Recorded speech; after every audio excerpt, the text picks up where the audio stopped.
City India news Telugu.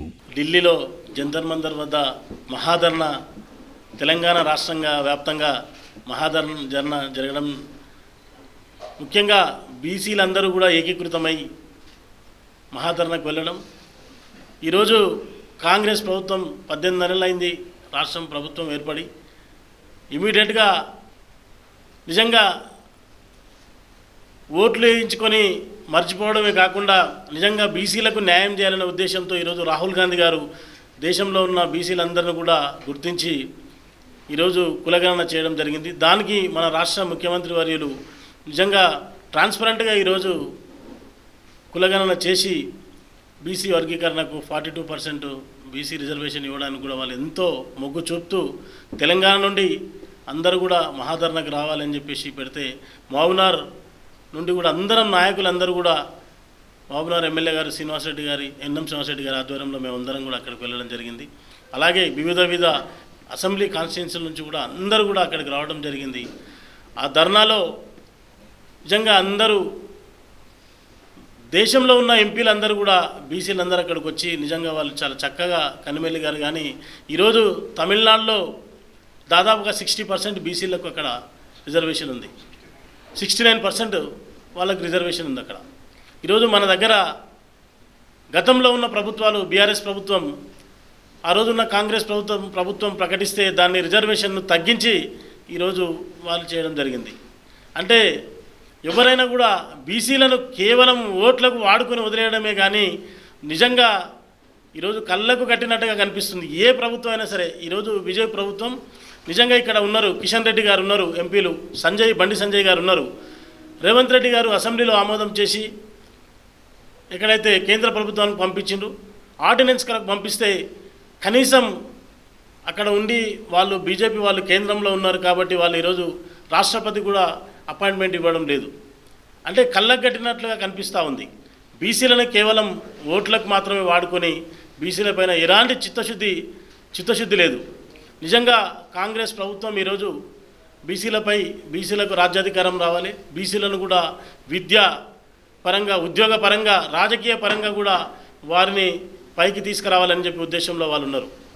ఈరోజు నిజంగా కూడా దేశంలో బీసీలను గుర్తించి వాళ్ళ అభివృద్ధిని గుర్తించి వాళ్ళకు సహకరిస్తే దేశంలో కూడా మంచి పేరు వచ్చే విధంగా రాహుల్ గాంధీ గారు కూడా వాళ్ళు బీసీలకు 42% రిజర్వేషన్లు ఇవ్వాలని గత 3 రోజులుగా అంటే 5, 6, 7 ఢిల్లీలో కార్యక్రమాలు నిర్వహించి అక్కడ బీజేపీ ప్రభుత్వంపై ఒత్తిడి తీసుకొని ప్రెసిడెంట్ ఆఫ్ ఇండియాను కలవాలని అపాయింట్మెంట్ నెల రోజుల కింద అడిగినా బీజేపీ ప్రభుత్వంచే ఒత్తిడితో రాష్ట్రపతి అపాయింట్మెంట్ ఇవ్వలేదు. కాబట్టి 42% రిజర్వేషన్లు సాధించుకునే విధంగా కాంగ్రెస్ పార్టీ పోరాడుతూ ఉంది. బీసీలను మోసం చేసే పార్టీలే టీఆర్ఎస్ పార్టీ, బీజేపీ పార్టీ.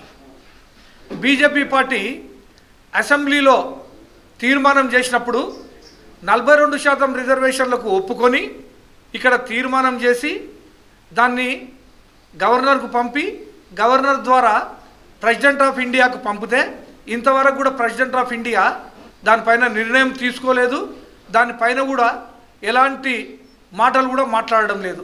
ఆ ఒత్తిడి తీసుకురావడం కొరకే ఇక్కడ ఉన్న నాయకుల మొత్తము, అదేవిధంగా యావత్ తెలంగాణ రాష్ట్రంలో ఉన్న ప్రతి నియోజకవర్గం నుండి కూడా పెద్ద ఎత్తున ఎమ్మెల్యేలు, ఎంపీలు, ముఖ్య కార్యకర్తలు, బీసీ నాయకులు, బీసీ సంఘాలు అందరూ కూడా ఢిల్లీ చేరుకొని అక్కడ 6వ తారీఖు రోజు జంతర్ మంతర్ దగ్గర మహాధర్నా నిర్వహించి బీజేపీ ప్రభుత్వంపై ఒత్తిడి తీసుకొని రావడానికి కొరకు ప్రయత్నం చేసిన విషయం అందరికీ కూడా తెలుసు. నేను ఒకటే అడుగుతూ ఉన్నాను, 2019 లోపట 31 జనవరి 2019 లోపట కాన్స్టిట్యూషన్ అమెండ్మెంట్ ద్వారా అంటే 103 కాన్స్టిట్యూషన్ అమెండ్మెంట్ ద్వారా ఈడబ్ల్యూఎస్ ఎకనామికల్లీ వీకర్ సెక్షన్స్ కొరకు హడావుడిగా 10-15 రోజులలోనే 10% రిజర్వేషన్లు చేసిన ఘనత బీజేపీ ప్రభుత్వానికి దక్కింది. మళ్ళీ ఈడబ్ల్యూఎస్ ఎకనామికల్లీ వీకర్ సెక్షన్స్ ఉన్న వాళ్లకు 10% కేవలం ఒక నెల లోపలనే తీసుకొని వచ్చిండ్రు. బీసీలకు 42% తీసుకొని రావాలి అని చెప్పేసి ఇక్కడ అసెంబ్లీలో తీర్మానం చేసి ఢిల్లీకి పంపినా ఎందుకు బీజేపీ ప్రభుత్వం చేయడం లేదు అని నేను బీజేపీ నాయకులకు సూటిగా అడుగుతా ఉన్నాను. అంటే ఈడబ్ల్యూఎస్ పైన ఉన్న ప్రేమ బడుగు బలహీన వర్గాల వాళ్ళ పైన లేదా అని చెప్పి నేను అడుగుతా ఉన్నాను. నేను అదేవిధంగా కేసీఆర్ గారు 65 జీవో నెంబర్ 65 ఆఫ్ 2021 21వ సంవత్సరంలో 65 ద్వారా జీవో 65 ద్వారా ఈడబ్ల్యూఎస్కు 10% రిజర్వేషన్ తీసుకొచ్చిన ఘనత కూడా కేసీఆర్ది. కేసీఆర్ మొత్తం కూడా ఈడబ్ల్యూఎస్కు 10% ఇచ్చిండు. అదేవిధంగా 34% ఉన్న బీసీలను తీసుకొని వచ్చి 23% చేసిన ఘనత టీఆర్ఎస్ ప్రభుత్వాన్ని. ఒక్క బీసీలను కూడా సీట్లు ఇవ్వలేదు, బీసీ నాయకత్వాన్ని ప్రోత్సహించలేదు. బీసీ కులగణన ప్రకారము 46% ఉన్న బీసీలకు ఏం స్థానం ఉంది అని చెప్పేసి కూడా ఈరోజు నేను బీజేపీకి టీఆర్ఎస్ వాళ్ళని అడుగుతూ ఉన్నాను. నేను మనం చూస్తూ ఉన్నాం ఇంత పెద్ద ఎత్తున బీసీలు ఆశించే స్థాయిలో ఉన్నాం. మేము శాసించే స్థాయికి పోవాలని చెప్పేసి ఈ బీసీలందరూ పోరాడుతూ ఉంటే ఈ శాసించకూడదు వీళ్ళు శాసిస్తే మా పరిస్థితి ఏంది అని చెప్పేసి కొంతమంది పైన ఉన్నవాళ్ళు 42% రిజర్వేషన్లు తీసుకొని రాకుండా అడ్డుపడతా ఉన్నారని చెప్పేసి కూడా ఈ సందర్భంగా తెలియజేస్తూ ఉన్నాను నేను. కాబట్టి బీసీలను మోసం చేస్తున్న పార్టీ టీఆర్ఎస్ పార్టీ మరియు బీజేపీ పార్టీ. బీజేపీ వాళ్ళు ఇక్కడ అసెంబ్లీలో తీర్మానం చేసిన తర్వాత అక్కడ 8 మంది ఎంపీలు ఒక్కరు కూడా బీసీ రిజర్వేషన్ పైన మాట్లాడడం లేదు. అంటే వాళ్ళ